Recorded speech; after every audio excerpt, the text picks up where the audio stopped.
In the womb, I'm rather small, but preconceived, I'm not at all. I'm not a zippo diddly zero, nobody's fool and nobody's hero. I'm neither head nor arm nor leg. I'm not a sperm, I'm not an egg. Until one day egg gets with sperm, and all new life begins to squirm. Soon my mama's obstetrician sees something inside her in fetal position. Half a year later, I exit her belly. Not really sure if it's heaven or helly I've entered. I know, though, compared to gestation, it's tougher out here. Life's no summer vacation. The womb was a lark, but it's useless to pout, since there's no going back there the moment I'm out. But there's no need to go back, because life as a hatchling is pretty sweet. I've picked out of my first egg, but my warm, safe new house is another one, only bigger and with a harder shell. Childhood's a garden of earthly delights, where birds always sing and nobody fights. Everyone's good here and no one is bad, and the best ones of all are my mom and my dad. The speckled, perfectly formed egg of my young existence manifests to me what Saint Thomas Aquinas called wholeness, his first criterion for truest and purest beauty. Indeed, my first notion of beauty is my own clearly defined, secure domestic environment. Rock-a-bye, baby, in the treetop. When the wind blows, the cradle will rock. When the bough breaks, the cradle will fall, and down will come baby, cradle and all. No, wait, that's absurd. That's a mad lullaby, to sing that the babe in the cradle will die. A cradle belongs in a child's nursery. Who thought it was safe on the branch of a tree? My loving parents argue a bit, as all parents do, but the squalls blow over and the sun always returns. But then the squalls become storms, and the sky stays dark for too long. James, Morrison, rock-a-bye George Dupree. In the treetop, he said to his parents, he said he, you must never go down to the end of the town if you don't go down with me. We have other parents besides our mothers and fathers, revered leaders such as Gandhi, Abraham Lincoln, and Franklin Delano Roosevelt hold a parental sway, and their untimely losses make orphans of their followers. When President John F. Kennedy is assassinated, the taps played at his grave mourns a stillborn era of energy and hope. But new music is on the way. We love the Beatles as much as we do our moms and dads, maybe more, and for good reason. They restore some of our youthful wholeness, adding to it Thomas Aquinas' second element of true beauty, a rhythm of multiple creative forces counterpointing in perfect harmony. And so, cozy again in my cradle, I slip wholly and harmoniously back to dreamland until I'm reawakened by a lightning bolt. Thunder crashes, the rain chills my skin. I suddenly realize I'm outdoors, not in, and added to that, without warning or prelim, my cradle's been set on the end of a tree limb. My parents are floating way off in the blue. I cry, Mom and Dad, I am here. Is that you? I see that they're signing a legal-size sheet. They're both dressed in black from their head to their feet. What is this, a funeral? I shout. Hey, who died? We did, they say. As a couple, we tried to stay married, but finally it couldn't be forced, so as of this moment, we're getting divorced. My parents' divorce isn't a total surprise to me, but it is a total shock. The deaths of Bobby Kennedy and Martin Luther King are additional psychic blows, while the ghosts of 58,000 American dead in Vietnam are singing a sad, sad goodbye to Miss American Pie. Lyndon Johnson undertakes to make a great society out of the new frontier, but Vietnam kills his presidency. Nixon's napalm chars the American conscience as much as it does Asian jungles. At Kent State, America turns its guns on itself. And on April 10th, 1970, the Beatles officially disband. In that instant, the bow breaks. I'm falling through time, where all clocks say midnight and words never rhyme. I accept my parents' divorce intellectually. I have to. Dad moves out. And I accept the Beatles' breakup when their music stops. But I deny both of these divorces emotionally and pretend that one day everyone will reunite. On December 8th, 1980, we know for sure that the Beatles will never reunite when John Lennon is shot dead. Though my parents reconcile as friends, they never remarry. Still, when my father gets Alzheimer's disease, my mother gives him all her love and support, and when Dad dies, she experiences the full grief of widowhood. When my mother herself dies 3 years later, I feel like the babe in the cradle again, falling from that tall tree, now splashing down into a dead sea of grief. Where's Noah? I need him to sail in his ark, to collect me in soon, because the sky's growing dark. Captain Ahab, harpoon me and pull me on board. Flay and fillet me with dagger and sword. Anything's better than drowning at sea, save falling with cradle from limb of a tree.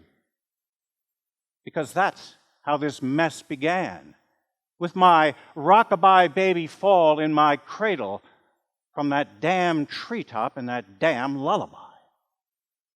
But no, that was just a lullaby, a fairy tale. It wasn't real. But if that wasn't real, how am I to explain what appears to me now out of the blue? A comet nears. It slows, alights upon the glassy brine. It's like a giant crystal egg. Inside it I divine a figure almost human, though translucent like a ghost. An angel, maybe, who's gone AWOL from the heavenly host? I'm Glinda, says the specter now. You know me well because you've seen me in such wonderful films as The Wonderful Wizard of Oz. I'm here to grant your fondest wish, whatever that may be, suspecting that, of course, your wish is rescue from this sea. I say by sea, I hope you mean this poem wherein I swim. Who authored these insipid lines? I'd like to throttle him. Whoever wrote this doggerel should be tarred from head to toe. I'm trapped within its endless rhymes. I cannot come or go. That isn't true, good Glinda says. Your freedom you awaits. I laugh. You mean when Peter the Saint unlocks the pearly gates? I don't mean death is your release, says Glinda, face turned stormy. I mean new life is yours to take if you'll do one thing for me. What thing is that, I ask, with quite a cynical inflection. Just look into the sea, she says.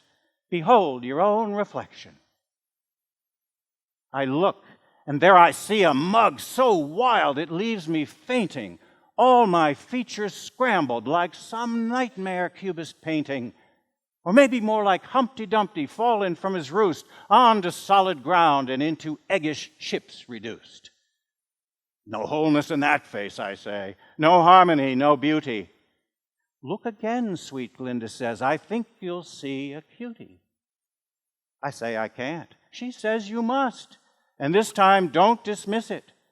That face of yours just needs some love. I ask you now to kiss it. I say I can't. She says you must. I say I can't. She says you must. All love is gone, I say, since Mom and dear old Dad departed, not to mention 4 Liverpool lads when they'd just barely started. So therefore I won't kiss myself. It's much too egoistical. Do it now, she barks, and then she kicks me in my testicle. So down I lean and plant a wet one on my own wet lips, and as I do, an electric thrill shoots through my fingertips. And now I see my face transformed, its Humpties reassembled, every piece as 'twas before, 'twas rudely disassembled. Your face, you see, is once more whole, good Glinda says to me, and wholeness is the first condition of the total three, which beauty does consist of. What else captures your attention? A rhythm of the parts, I say, a very fertile tension of counterpointing elements. How does this touch you most? Asks Glinda. In my mind, I say, my intellect's engrossed. And so you've noticed harmony, as Glinda now confirms, 2 stages down and 1 to go in beauty's triple terms. I feel a warmth emitting from that face as if it glows, I say, describing radiance, which warms my hands and toes, then warms up all my other places, ending with my heart. Supreme aesthetic beauty, yea, the beauty found in art, is what I feel now gazing at that face I call my own. A work of art.